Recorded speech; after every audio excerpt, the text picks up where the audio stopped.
De l'islam, elle s'est échouée sur nos terres. Ce sont des viols, des délits, des drames. Moi je te foutrais tout ça à la mer. On nous dit n'ayez pas peur, mais tout ça c'est que du vent qui nous envoie pour détruire les valeurs qui font la grandeur de l'Occident. Dehors les migrants, nous ne voulons pas de vous, nous n'avons que faire de vous. Dehors les migrants, alors allez voir ailleurs, la France n'est pas une poubelle.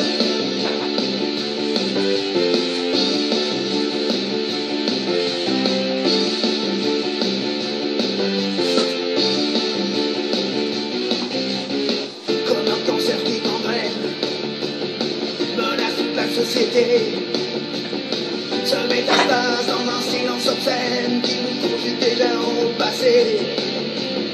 Et vous les gentils bobos, vous n'êtes que des collabos dans un système pervers qui nous enchaîne et nous met tout droit vers le chaos. On nous dit n'ayez pas peur de ces foutus migrants qu'on vous envoie pour détruire les valeurs qui font la grandeur de l'Occident. Dehors les migrants, nous ne voulons pas de vous, nous n'avons que faire de vous. Dehors les migrants, alors allez voir ailleurs, la France n'est pas pour vous. Dehors les migrants, dehors les migrants, dehors les migrants, dehors les migrants.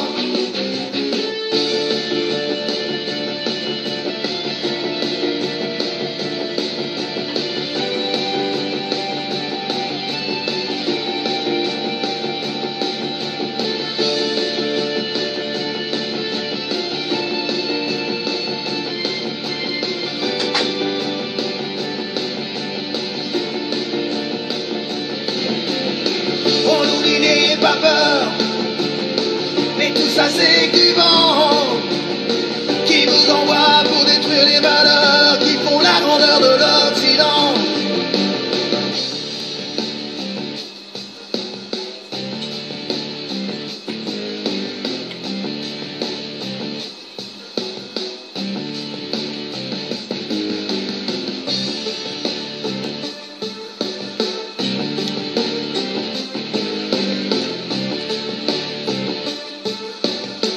Alors allez voir ailleurs, la France n'est pas une poubelle.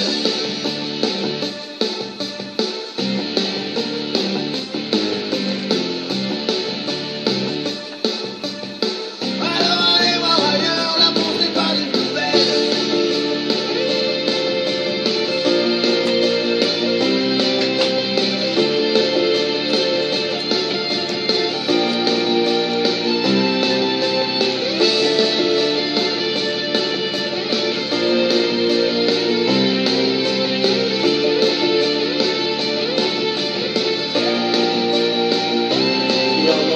Dehors les migrants, nous ne voulons pas de vous, nous n'avons que faire de vous. Dehors les migrants, alors allez voir ailleurs, la France n'est pas pour vous. Dehors les migrants, nous ne voulons pas de vous, nous n'avons que faire de vous. Dehors les migrants, alors allez voir ailleurs, la France n'est pas pour vous. Dehors les migrants, barrez-vous n'importe où, nous n'avons que faire de vous. Dehors les migrants, alors allez voir ailleurs, la France n'est pas une poubelle.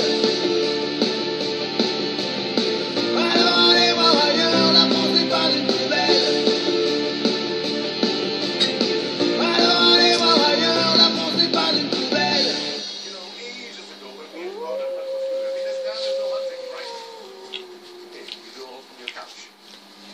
Takeaway deliveries are just one of the things making it so easy for us to eat too much. Today, food temptation is everywhere. Ah, donc, nous venons d'écouter les migrants dehors, les migrants.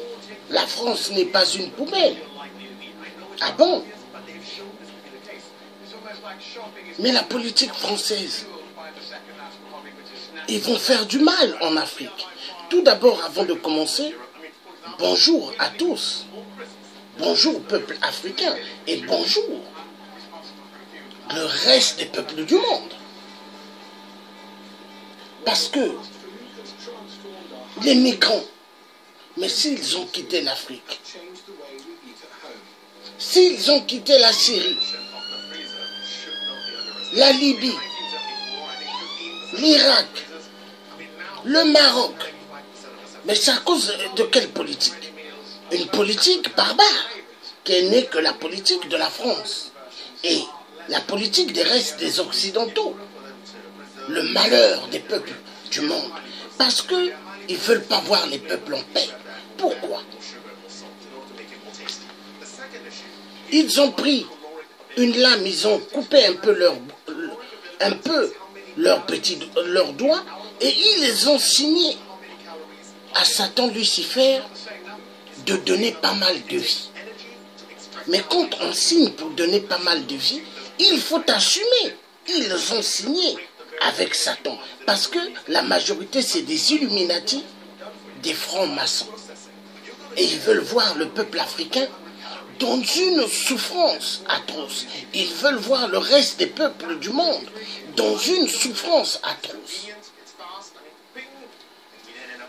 Est-ce que nous continuerons à gober leur mascarade? Est-ce que nous continuerons à accepter leur jeu des crimes? Moi je dis non. Nous avons besoin d'un monde en paix. Un monde là où les gens pourront manger, là où les gens pourront avoir un toit, là où tout le monde pourra avoir un travail. À l'époque de Kadhafi, est-ce que les migrants libyens pouvaient venir en Europe s'asseoir? Non, ils restaient chez eux. Vous les voyez à l'époque de Kadhafi, les Libyens, ils venaient aux Champs-Élysées faire des courses et ils louaient des grands hôtels dans Paris et ils rentraient chez eux. Mais maintenant, pourquoi ils restent en France? Pourquoi ils vont en Espagne, en Italie, un peu partout? À cause de la mauvaise politique. Soi-disant, la France, on dit qu'ils vont amener ce qu'on appelle la démocratie ainsi que les États-Unis. Voilà les conséquences. La mondialisation n'est qu'une destruction de pas mal de pays. En Afrique, chez nous, ils détruisent tout. Ils font à ce que les peuples souffrent. Et maintenant, ils font des guerres en Irak, en Libye, pour le pétrole, le gaz. Toujours la même musique. Et maintenant, ils ont signé entre eux pour aller attaquer la Syrie, bombarder la Syrie. Mais là, la Russie, qu'est-ce qu'ils ont fait? Ils ont mis leurs véhicules d'armée, ils ont mis leurs bateaux et des avions, des chasses, et ils ont dit ici vous ne touchez pas. Donc le côté où il y avait le président syrien. Mais personne n'a bombardé là-bas. Ils sont allés bombarder de l'autre côté en disant que là il y avait des armes chimiques. Mais en réalité, toujours la même mascarade, comme à l'époque on nous avait dit Saddam avait des armes chimiques, mais en réalité non. Ils veulent toujours nous amener dans leur musique des jeux que nous puissions accepter le désordre et les guerres. Mais nous disons non. Donc les migrants dorment à Paris à terre, nous allons suivre. Ce n'est pas la faute des migrants s'ils viennent à Paris et s'ils sont dehors. C'est la faute du système. Et le système, il faut le condamner. Éperdument, il faut condamner ce système. Voilà pourquoi moi, Luthier, je parlerai tout le temps, parce que je suis un citoyen libre, parce que je défends la vie humaine. La vie humaine n'est pas comme la vie d'un animal. Le poulet fait un œuf. Est-ce que l'œuf du poulet a mis 9 mois dans le ventre? Non. Mais la femme, quand elle est enceinte, 9 mois dans le ventre, un enfant, ou 2 enfants, ou 3 ou 4, et après, elle met au monde. Et mettre au monde, c'est pas un jeu. C'est difficile. Moi, j'ai déjà assisté comment la mère Dès mes enfants mettent au monde, c'est pas facile. J'ai déjà vu que la femme, pour accoucher, c'est une souffrance atroce, d'atrocité. Mais pourquoi tuer les peuples du monde? Pourquoi massacrer les peuples du monde? Non. On va où? On va où? Une femme, elle accouche elle garde l'enfant 9 mois et elle accouche. Il y a des femmes qui accouchent à 5 mois, 6 mois, enfants prématurés. Mais il faut respecter l'être humain. Mais ceux qui nous dirigent, ils veulent faire souffrir les humains. Pourquoi? Parce que ils ont signé des pactes avec Satan. Et ils ne connaissent pas Dieu. Ils ne connaissent pas. Eux, ils connaissent Satan. La vérité doit être dite. Donc nous allons bien suivre la réalité, ce qui se passe dans les pays arabiques. Et s'il y a des problèmes en Afrique et dans les restes des pays arabiques, c'est à cause de la politique des Occidentaux. C'est une politique plus sévère. Le plus fort gagne. Et quand le plus fort gagne, il faut que le plus fort massacre. C'est ça. C'est une politique d'atrocité, une politique des crimes. Et moi je dis non. C'est mieux de vivre dans un monde où ce que l'être humain pourra mieux vivre et en paix. Voilà.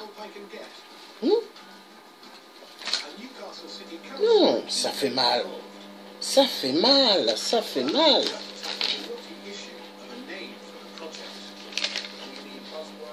Et il y a des gens qui doivent dire, ah lui en tout cas, lui en tout cas, il ne lâche pas. Oui, moi je ne lâche pas.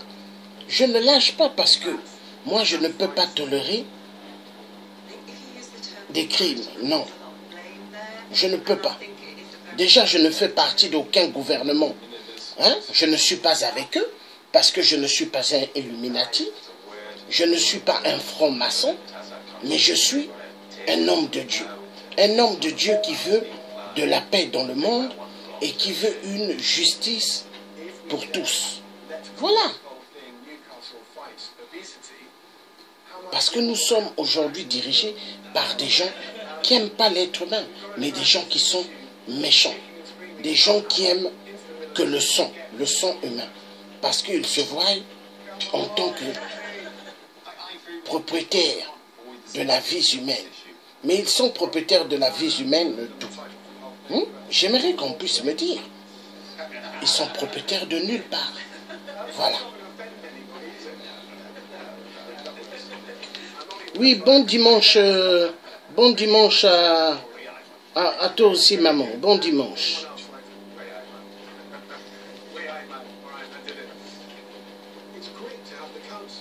Je ne vais pas rester longtemps, il faut que je suive la vidéo aussi des collègues de la RDC. Partout, il y a des problèmes. Ah là là là là là. La Centrafrique aussi, maman a fait une vidéo où ce qu'elle parlait. Parce qu'au Congo, on massacre des Centrafricains. On les tue. Au Congo-Brazzaville. Ah, les francs-maçons, les francs-maçons. Et dès qu'on commence à parler, eux, ils veulent pas. Ils veulent pas que les gens parlent.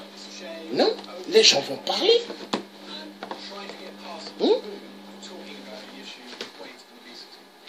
Il y en a marre.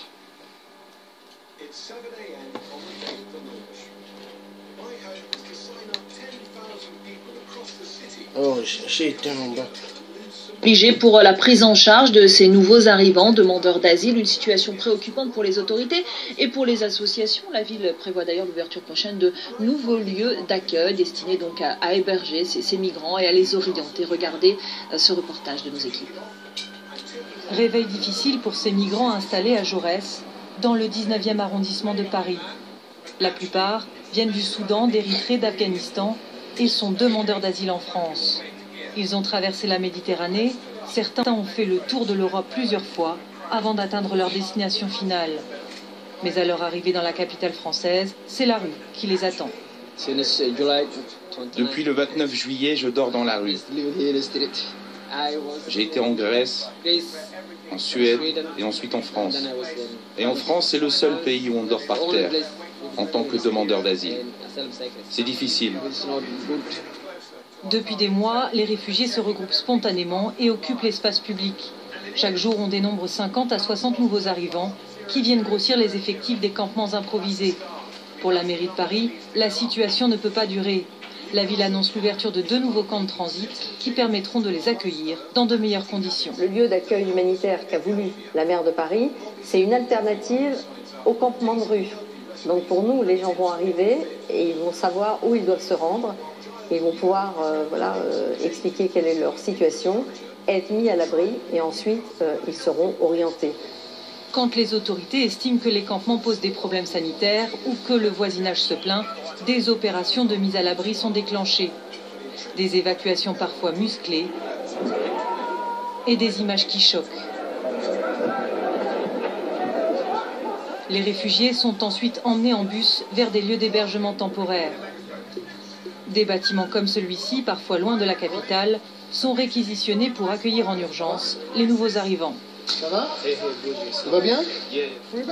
Les conditions d'accueil sont spartiates, mais pour la première fois depuis leur arrivée, ces 2 jeunes Afghans ont un toit sur la tête. Un répit de courte durée, ils devront libérer ce gymnase dans quelques semaines. On est là depuis quelques semaines. Après ça, on ne sait pas où on nous emmènera. Nous, on aimerait bien aller à Paris. L'État s'engage à reloger tous les réfugiés, mais pour les associations qui accompagnent les demandeurs d'asile dans leur démarche, il faut revoir l'ensemble du dispositif d'accueil des nouveaux arrivants. Le mode d'entrée, c'est quoi? C'est d'occuper un trottoir, d'être visible, pour être ensuite évacué de ce trottoir et pouvoir accéder à l'hébergement. Ce n'est pas un fonctionnement normal. En réalité, il faudrait reterritorialiser l'ensemble du dispositif et doter toutes les grandes agglomérations en France de capacités d'accueil et de transit suffisantes. En attendant le traitement de leur demande d'asile, les réfugiés découvrent la bureaucratie française. Le Dublin, c'est fini. Non, mais laissez-moi terminer. Le Dublin, c'est fini. Vous allez à Jaurès, ils vont vous donner un rendez-vous. Vous partez à la préfecture pour prendre le dossier pour demander pour l'asile. Je suis allé là-bas à Jaurès, il m'a dit qu'il faut attendre le papier qu'il va donner. Oui, mais le papier, c'est fini depuis longtemps. Le temps d'instruction des dossiers a été réduit à 9 mois. Durant cette période, un quart des réfugiés seront relogés par l'État. Les autres seront pris en charge par les associations. Cet ancien immeuble de la Poste abrite aujourd'hui 125 hommes isolés. Shizar est afghan. Il est arrivé à Paris en avril dernier. Ici, c'est ma chambre. Là, c'est mon lit. Et voilà, c'est ma vie en France.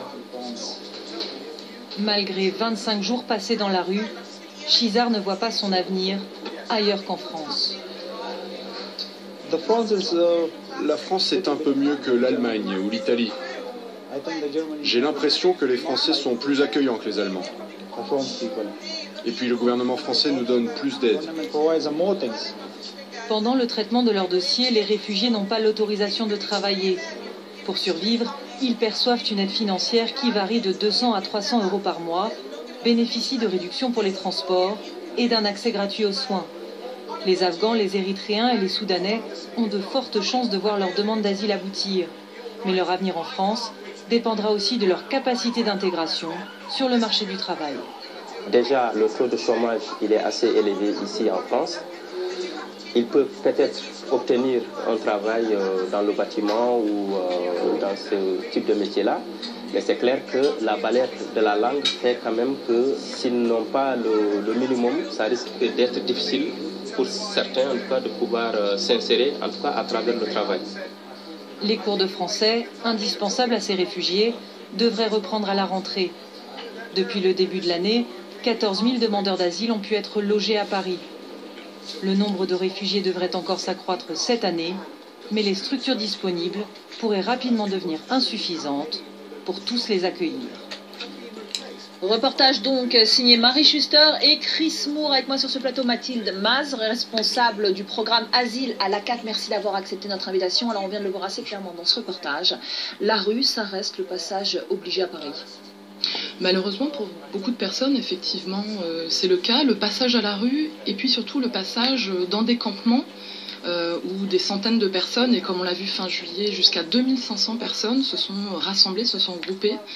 Et de cette sorte, de cette manière, elles sont devenues visibles finalement pour les pouvoirs publics qui ont fini, après 10 à 15 jours, qui ont fini par les évacuer et effectivement les orienter vers des hébergements.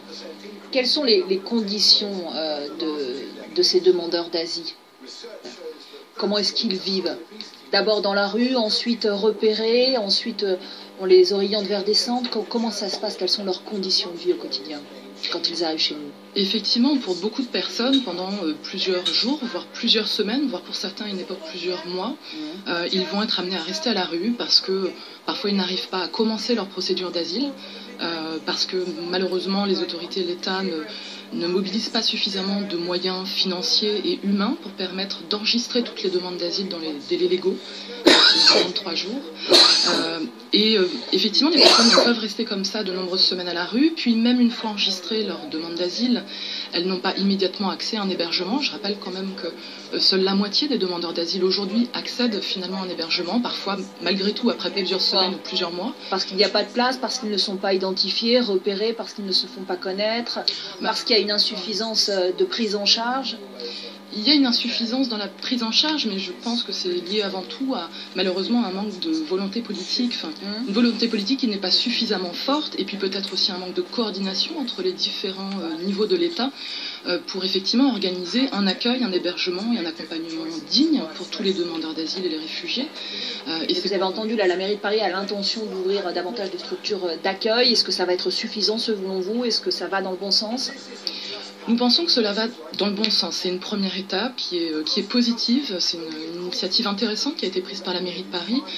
Maintenant, d'après les informations que nous recevons pour le moment, ce camp pourrait accueillir de 400 à maximum 700 personnes environ, alors que rien que fin juillet, le 22 juillet, lorsque la plus importante évacuation a eu lieu, c'était déjà 2500 personnes. Et aujourd'hui, est-ce qu'on a une idée des besoins en termes de capacité d'accueil sur la seule ville de Paris, par exemple? Alors, le problème, justement, c'est l'évaluation des besoins. C'est-à-dire que les personnes, tant qu'elles ne sont pas regroupées dans des camps, restent invisibles.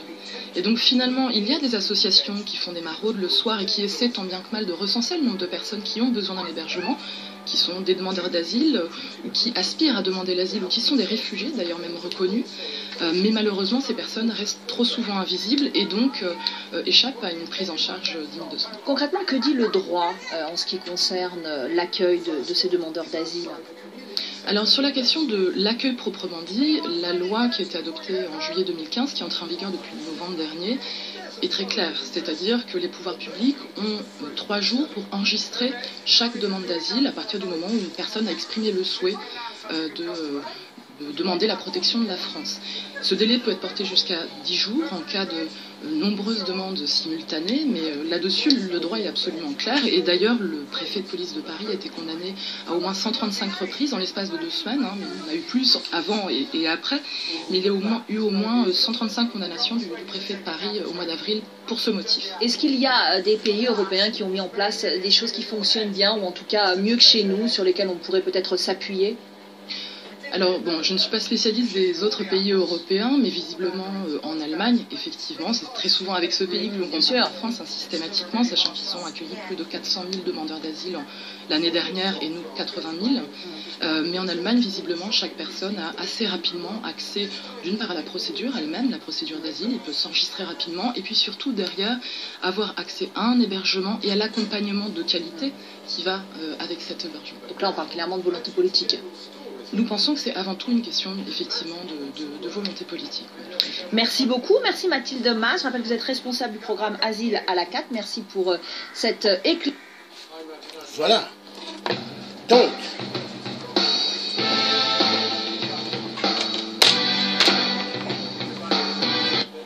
excusez-moi.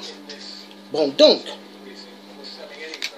il faut une volonté politique. Oui, la journaliste, elle a parlé de volonté politique. Mais est-ce qu'il n'y a que la volonté politique? Dans le dossier, est-ce qu'il n'y a qu'une volonté politique? Moi, je dirais non. Ce qui doit se passer, il faudrait que la France et le reste des Occidentaux, que j'ai toujours surnommé 666, arrêtent arrêtent la destruction de la vie humaine et puissent dire à leur patron, qui est leur petit Dieu, Satan, Lucifer, qu'ils ne peuvent plus créer des guerres ou aller massacrer les gens parce que ça fera que les migrants viendront en masse. Et ils doivent dire à leur maître qui est Satan qu'ils ne peuvent plus laisser les dictateurs qui ont fait 33 ans, 50 ans de pouvoir continuer à être là. Parce que la France et le reste des pays occidentaux qui se disent que l'Afrique est à eux doivent laisser le peuple africain tranquille. Aujourd'hui, il y a un problème. Quand vous suivez ce reportage, on vous parle des migrants du Soudan. Il n'y a que ça, c'est la musique qui sort de la bouche des Français. Mais en réalité, c'est grandement faux. Les migrants que vous voyez, les Noirs là, les Africains, on vous dit des Soudanais, mais en réalité c'est faux. Moi j'ai déjà vu des gens, migrants, qui sont du Sénégal, du Gabon, du Congo-Brazzaville, Congo-RDC, qui sont là à Paris, qui dorment dehors. Et quand vous causez avec eux, ils vous disent, ils ont fui les armes et les guerres que la France donne et le reste des pays occidentaux. Ils ont fui parce qu'ils ne veulent pas mourir. Mais la vérité doit être dite. Aujourd'hui, il faut qu'on arrête de mentir les peuples du monde. Nous avons besoin maintenant que la France arrête de tuer, que la France arrête de donner la possibilité aux dictateurs d'exterminer le peuple africain. Il y en a marre. Regardez la Centrafrique, un pays immensement qui égorge immensement des minéraux, mais le peuple souffre. 5 sur 10 Centrafricains vivent à partir que de moins d'1 euro. Mais imaginez, moins d'1 euro. Mais imaginez, une souffrance d'atrocité en Centrafrique. Il y a des enfants qui ne sont jamais allés à l'école et maintenant qui sont des adultes. Imaginez, quand ils parlent un français avec vous, vous avez même envie de pleurer. À cause de qui? La sale politique de la France. Mais la Centrafrique égorge immensement du diamant, égorge immensement de l'or, égorge immensement l'uranium qu'ils adorent pour fabriquer leurs bombes nucléaires, pour fabriquer leurs bombes atomiques et fabriquer les missiles qu'ils envoient à partir de leurs avions, leurs avions chasse militaire. Mais qu'ils arrêtent de prendre les gens pour des cons. La Centrafrique est immensement riche. Ils ont énormément du fer en Centrafrique. Mais est-ce que le peuple centrafricain vraiment vive décemment? Mais non! Est-ce que le peuple centrafricain mange 2, 3 fois, 4 fois la journée? Non! Mais vous allez en France, vous allez voir. Soit les Français sont dans les maisons chez eux en train de manger, ou soit ils sont dans des cafés ou dans des restaurants. McDonald's, KFC, Burger King. Ils sont là en train de manger et les peuples en Afrique sont en train de souffrir. Non, mais attendez, on va où? On va où? Et quand on dit l'Afrique est le berceau de l'humanité, moi j'ai dit il y a un problème. Berceau de l'humanité et le peuple africain souffre. Mais il y a un problème. Maintenant, ce qu'il faut, c'est quoi? Il faut une révolution dans toute l'Afrique afin que le peuple africain sorte du plan machiavélique des Occidentaux pour exterminer le peuple africain. Il y en a marre. Aujourd'hui, nous vivons dans un monde, la mondialisation qu'ils avaient mise en route n'est qu'une mondialisation destructive de chaque vie humaine. Aujourd'hui, nous avons un problème dans le monde. Le problème, c'est quoi? Il faut créer des guerres en Afrique. Il faut créer des guerres dans des pays arabiques, afin maintenant qu'il y ait des flux immigratoires en Europe. Et qu'est-ce qui va se passer après? Il y aura des main-d'œuvre très moins chères. En France, il y a par exemple un patron des chantiers, des bâtiments qui étaient arrêtés. à l'époque de Nicolas Sarkozy. Ce patron, qu'est-ce qu'il faisait? Il payait son staff moins de 2 euros. Moins de 2 euros d'heure. De l'heure. Alors, imaginez, les gens qui travaillaient dans les bâtiments, pourquoi? Ils prenaient des migrants. Ils les faisaient travailler. Et lui, il avait un pactole d'argent qu'il gardait pour lui. Et c'est ce qui est en train de se passer. Cette main-d'œuvre, ils vont pour nous. À partir des migrants, ils vont utiliser les migrants pour faire la planche. Ils vont utiliser les migrants pour faire sécurité dans des bâtiments. Hein? Mais attendez, on va où? On va où?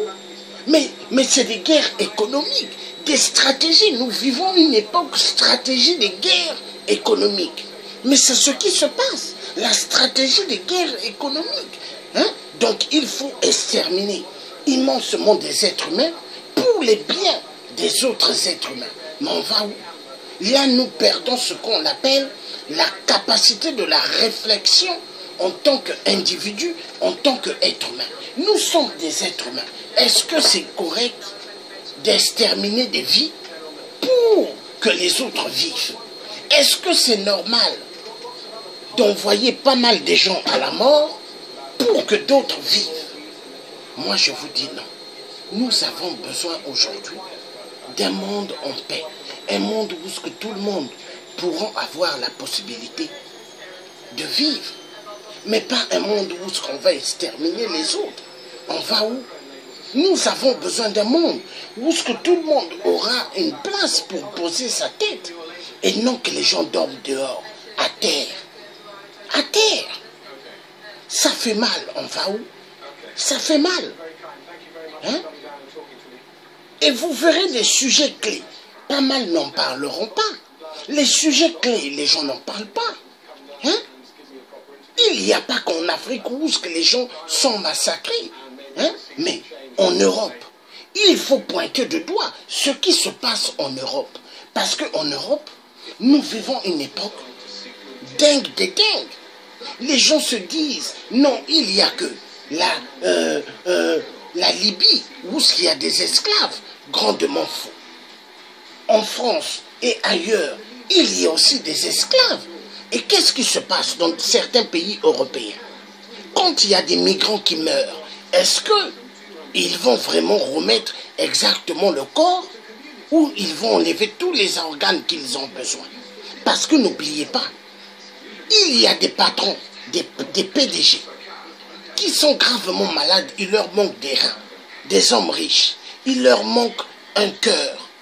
Imaginez, aujourd'hui, avec l'être humain qui devient maintenant comme des pièces détachées, ils vont enlever les yeux, les cœurs, les reins, les poumons et chercher à les revendre. Les reins. Chercher à comprendre. L'être humain devient devient une arme destructive pour les autres. Souvenez-vous du film Matrix. Nous vivons une époque de Matrix sur Terre. Oui, Matrix. C'est ça, nous vivons une époque de Matrix. Le film Matrix. Tout à l'heure, je mettrai ce film. Hein? On va passer un peu un bon moment avec le film de Matrix. Comme ça, les gens vont voir vraiment et comprendre que nous vivons l'époque de Matrix. Et c'est ce qui se passe. Mais il y en a marre. Il y en a marre. On va où? On va où? L'égoïsme.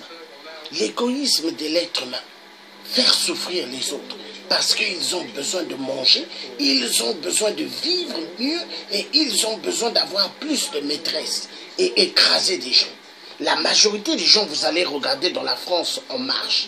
C'est pas des vieux, hein, des jeunes. Mais plus mauvais qu'un jeune qui est au chômage. Plus mauvais qu'un jeune qui n'a rien. Oui, la majorité.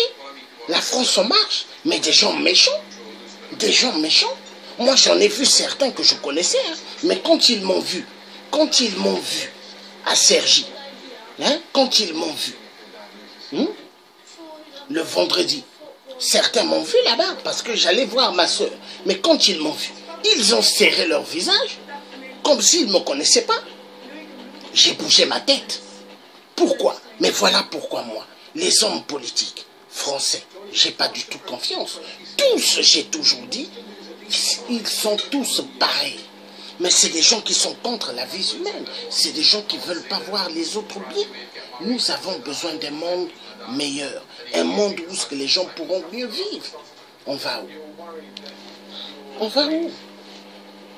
Créer des guerres, tuer des vies, violenter sexuellement la femme, les pédophilies qui se passent. Hein? Il y a pas mal de choses qui se passent. Mais il faut que ça finisse.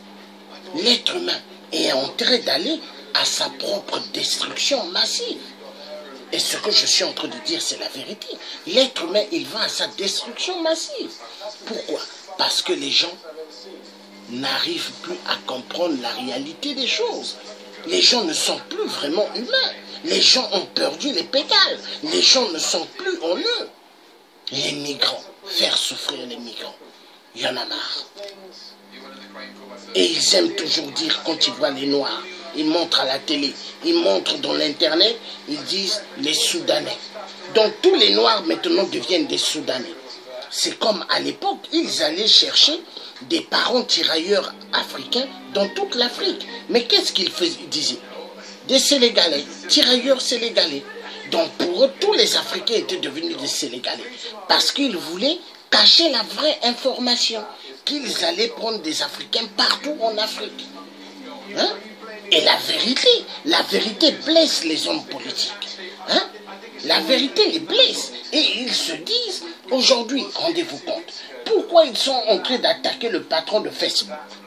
Ils attaquent le patron de Facebook parce qu'ils veulent que le patron de Facebook protège leur mascarade que eux ils font sur Terre dans le monde. Parce que le patron de Facebook, hein, lui, la page qu'il a créée, mais servent à pas mal de résistants qui veulent un changement chez eux.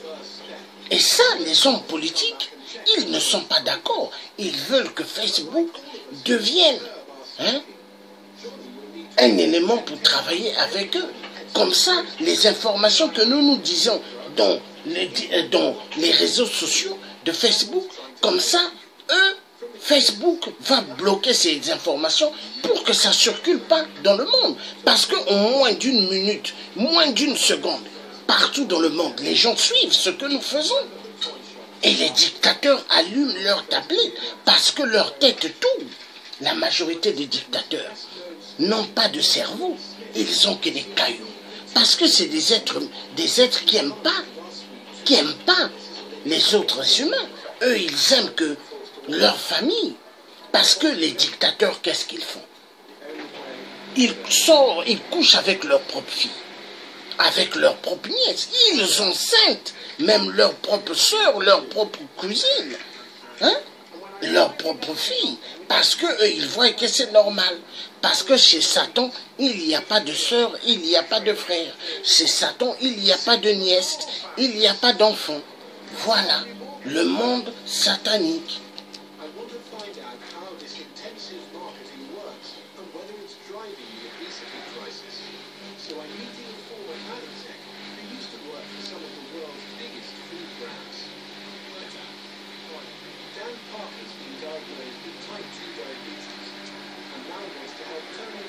Non.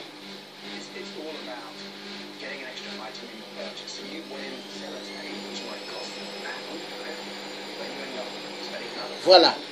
Les migrants, l'Allemagne expulse de plus en plus les demandeurs d'asile. Mais pendant ce temps, ils ont fait leur conférence. La conférence de Berlin, 1884, 1885 en Allemagne. La division de l'Afrique, diviser l'Afrique. Hein? Ils ont séparé l'Afrique en mille morceaux, comme des gâteaux tartes. Et maintenant, ils chassent les migrants chez eux. Hein? Les Allemands. Mais l'Allemagne s'est développée comment? Mais avec les minéraux de l'Afrique, il y a pas mal des Allemands en Afrique. Hein? Guten Tag, les envahisseurs, Guten Tag, voleurs immenses. Ils vont piller les minéraux chez nous en Afrique. Les voleurs. Foirés de merde. Nous allons suivre, nous allons suivre, nous allons suivre. Hein? Ça fait immensement mal. Hein? L'Allemagne accélère les expulsions. Non, non, non, non. C'est aberrant. On va suivre ça. Après, je vais venir sur les autres.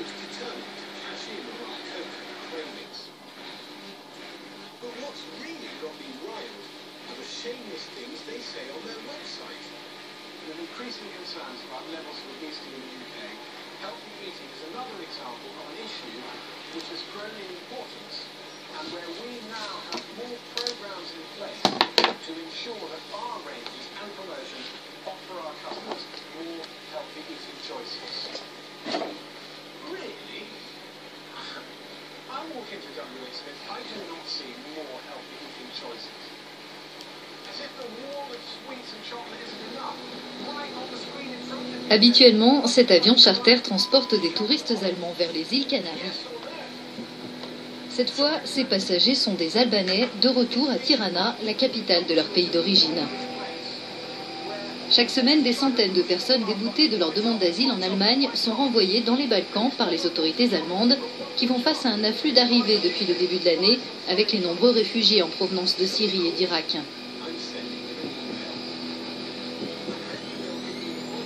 L'Allemagne représente tout autant un rêve pour ces Albanais qui, pour certains, s'étaient installés en Italie ou en Grèce, mais où la crise les a privés d'emploi.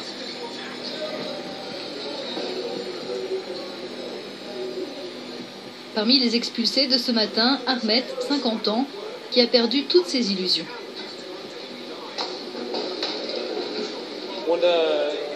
Moi, je suis parti de Grèce pour aller en Allemagne à cause de la crise. Les Allemands auraient dû me renvoyer en Grèce. Ce n'est pas normal la manière dont ils ont géré la situation. C'est contre mon gré qu'ils m'ont mis dans cet avion pour m'expulser. Depuis l'an dernier, 3 pays des Balkans sont considérés comme sûrs par l'Allemagne et récemment, le Kosovo, le Monténégro et l'Albanie sont venus s'ajouter à cette liste. Les demandes d'asile de leurs ressortissants restent examinées au cas par cas, mais le motif d'insécurité dans ces pays n'est plus recevable. Mais ces pays sont-ils vraiment sûrs? Peut-être pas pour tout le monde. Nous nous rendons à Engelsberg, un minuscule village dans le sud de l'Allemagne. Des migrants de 22 nationalités, dont beaucoup originaires des Balkans, sont accueillis dans l'ancien logement du prêtre. Nous y avons rencontré un couple qui a fui la Bosnie il y a quelques jours pour échapper à des parents violents. Le mari est musulman, la femme est rome.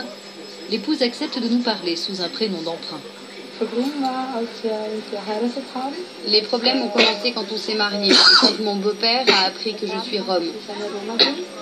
Il m'a forcé à prier 5 fois par jour, il m'a forcé à porter le voile et à respecter les périodes de jeûne, tout ça contre ma volonté. Quand je suis tombée enceinte, mon beau-père a voulu me forcer à avorter, mais j'ai refusé. La situation s'est envenimée et il m'a attaqué, alors on est parti. Mais il nous a retrouvés et nous a suivis avec son groupe de religieux extrémistes wahhabites. Il a menacé de nous tuer. On n'était plus en sécurité en Bosnie. La seule manière de nous protéger, c'était de demander l'asile, ici. Cette famille albanaise, elle, fuit la pauvreté. Pendant 13 ans, Claudiane a travaillé dans une usine de cuir en Italie. Quand elle a fermé, il est rentré en Albanie. Mais comme il n'a pas réussi à y gagner dignement sa vie, mari et femme sont partis en Allemagne, tout en sachant que leur demande d'asile y serait refusée comme ils immigraient pour des raisons économiques. Ils craignent d'être bientôt expulsés. Quand notre fille est née, j'ai décidé de quitter une nouvelle fois l'Albanie, de trouver une solution ailleurs.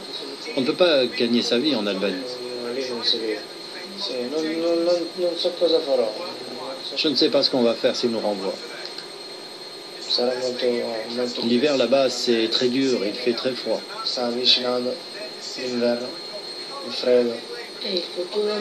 Notre avenir ne sera pas bon en Albanie.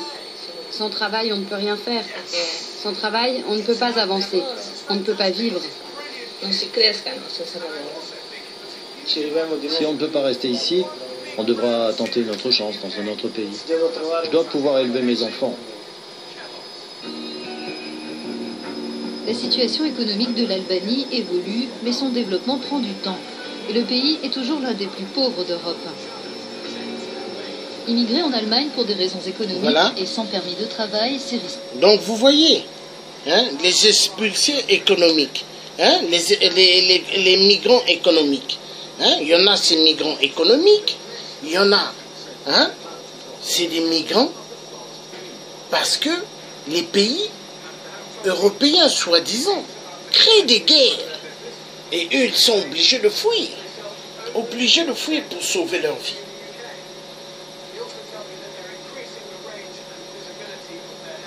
Voilà, nous allons écouter celui-là.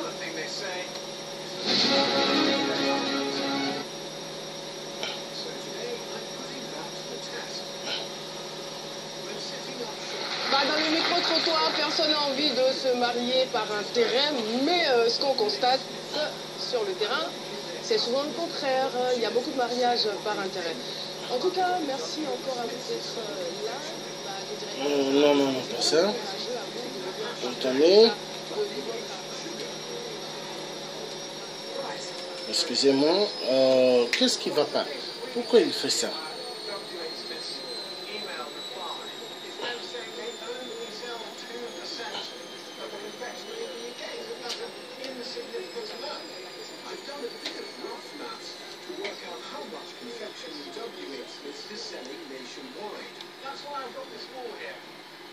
Actually managed to get 900 chocolate bars.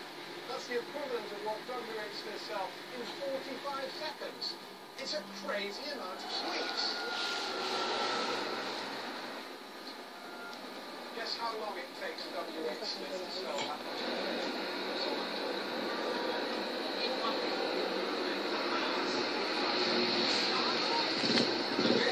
Je ne veux plus de femmes et d'hommes dans les rues.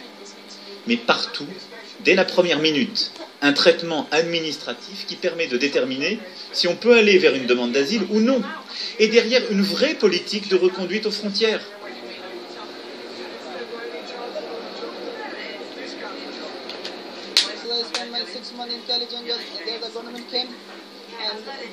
They say to all the people, you stay in France, government will give you paper, then you work here and maybe build your life. Then we separate in all of France, and after now we are in the streets. Oh, let's start.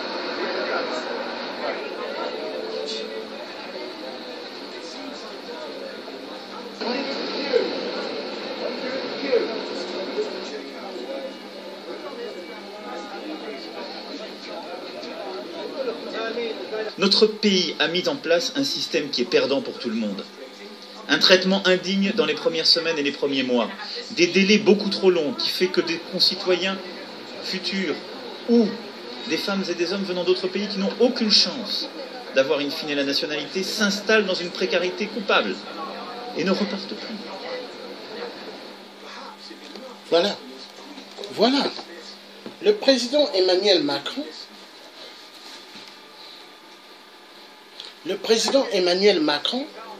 a oublié de bien expliquer pourquoi il y a ce phénomène. Il a oublié d'expliquer. Les gens ne viennent pas spécialement en France pour avoir la nationalité française. Les gens, la plupart s'en foutent de cela. Mais ils viennent en France, les migrants, parce que les dictateurs sont armés grâce à la France, grâce à l'Allemagne, grâce à la Belgique, grâce à d'autres pays européens pour tuer le peuple africain. Et ils en ont marre. Ils en ont marre. Mais la vérité, elle est bonne à dire. Donc, il faut que la politique française ou la politique des restes des Européens cesse d'exterminer le peuple africain. À cause de quoi? Des minéraux, le diamant, l'or, le cobalt, le tantal, l'uranium, le fer. Et il y a d'autres grands minéraux. Il faut que la France arrête. Il faut que les restes des Occidentaux arrêtent d'exterminer le peuple africain. Partout l'Afrique va mal. Mais qu'est-ce qui ne va pas? Une Afrique sans les Africains est une Afrique meilleure. Parce que l'Africain Est-ce que l'Africain est bien accepté en Europe? Est-ce que l'Africain est bien vu? Non. Non.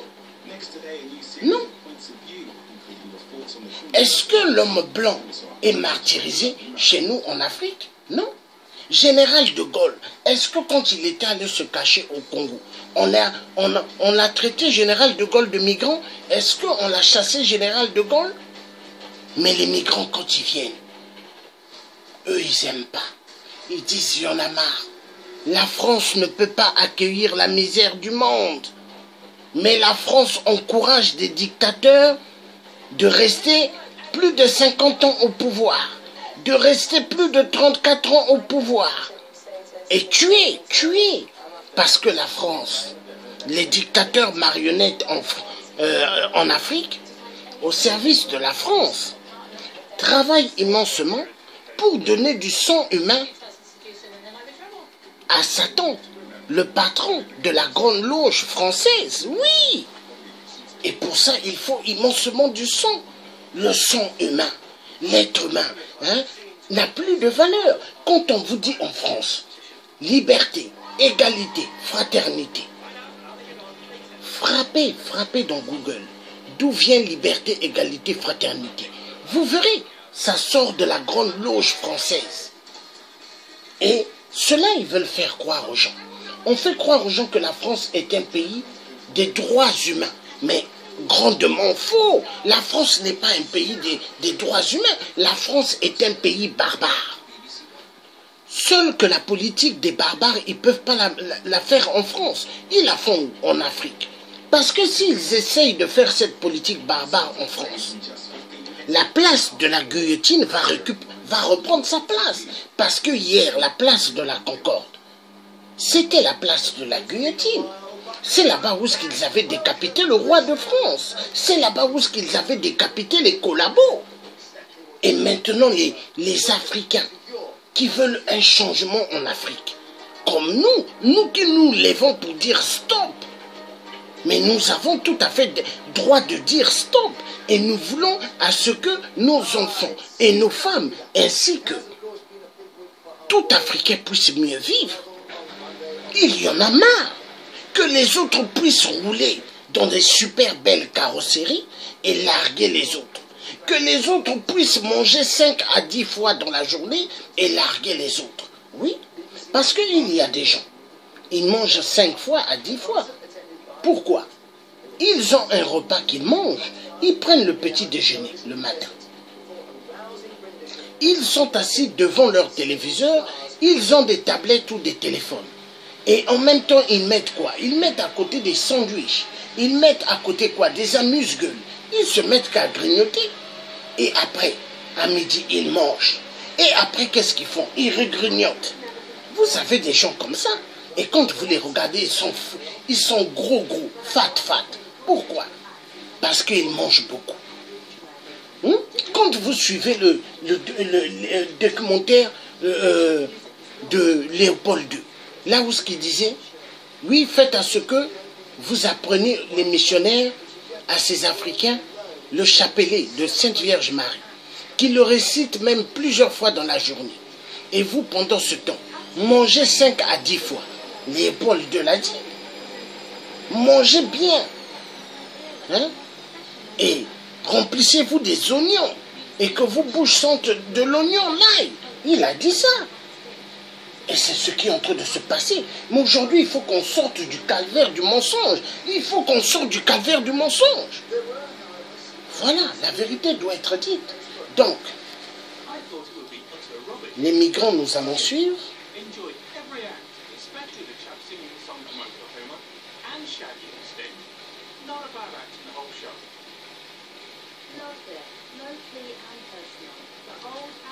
Non, ça fait mal, ça fait mal. La méchanceté, la méchanceté.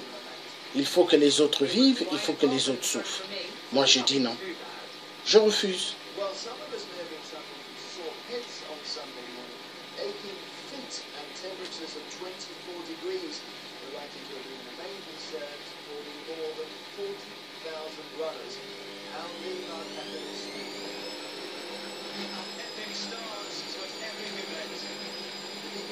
over 6 hours of television coverage for what turned out to be the hottest London marathon on record. Viewers witnessed low power, the fastest British marathon race, as well as European amateur athletes raising money for charity. How has what happened in Brave Power, the community, your contribution, how has that changed your life? It was obviously a massive incident which affected the whole country. And we're just pleased that we're in a position that we can raise a lot of awareness and money and give back to those people in the community.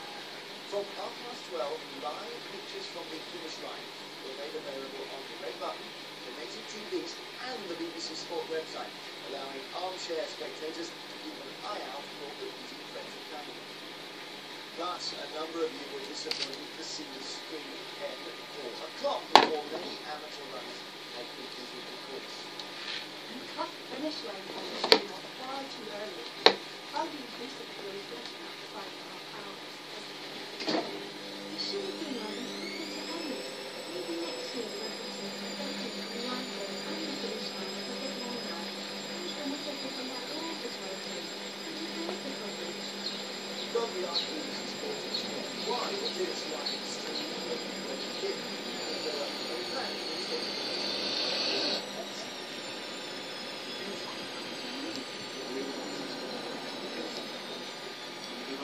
There is nothing for us to do. It is difficult for us to return back. Our country has had a war. People there killing always. Here there is security. The country is very good. And there is human rights. But we need house only. We need house. Jusqu'à aujourd'hui, les riverains sont très sympas avec les migrants. Tout se passe bien. Par contre, il est évident qu'ils veulent essayer de retrouver leur quartier. Des conditions d'hygiène et sanitaires importantes pour les enfants qui vivent ici aussi, et les gens du quartier. Donc si jamais ça continue et on ne va pas vers une amélioration, je pense que tout le monde va s'énerver en fait. Nous on est des citoyens, voilà, on se mobilise depuis le mois d'octobre tous les jours. Là il y a des gens qui vont partir au mois d'août, qui ont des familles ou qui travaillent. On va être beaucoup moins nombreux et nous on alerte, on tire la sonnette d'alarme. Vraiment il va y avoir des gros problèmes, il va y avoir des morts. Hein.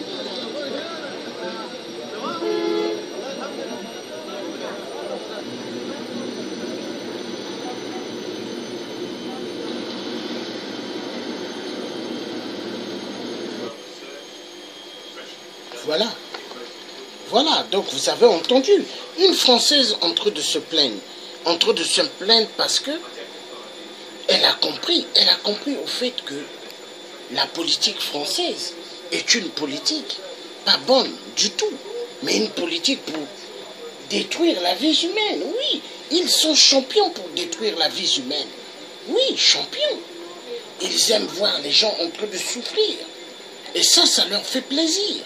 Ça leur fait plaisir. Oui.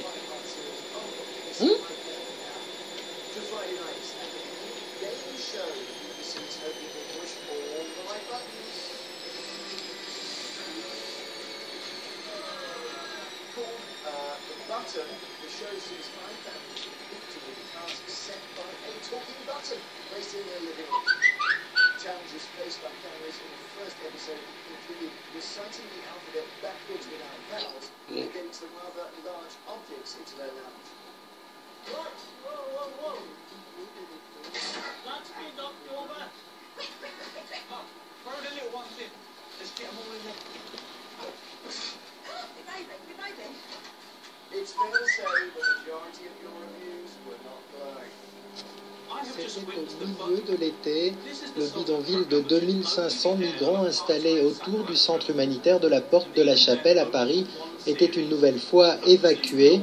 Depuis, les lieux ont été désertés par les migrants car placés sous haute surveillance policière, de jour comme de nuit. Il faut éviter toute reconstitution de campement aux grandes dames des associations qui tentent de plus en plus difficilement de leur venir en aide. Tout ce qui est campement, tente est évacué par la police et ils n'ont pas le droit de dormir ici en fait, ils n'ont pas le droit de se poser ici. Donc ils viennent quand même faire la queue pour rentrer le matin dans le camp, mais ils doivent rester debout. Donc on les voit arriver à partir de minuit et s'ils s'assoient, un policier se déplace pour lui dire de se relever. Et ils restent debout toute la nuit. Les distributions de repas ont elles aussi été contraintes de déménager pour aller s'installer à quelques centaines de mètres du centre humanitaire. Ici, on offre encore 300 petits déjeuners chaque matin à des migrants qui ne dorment presque jamais au même endroit. The police are every night coming.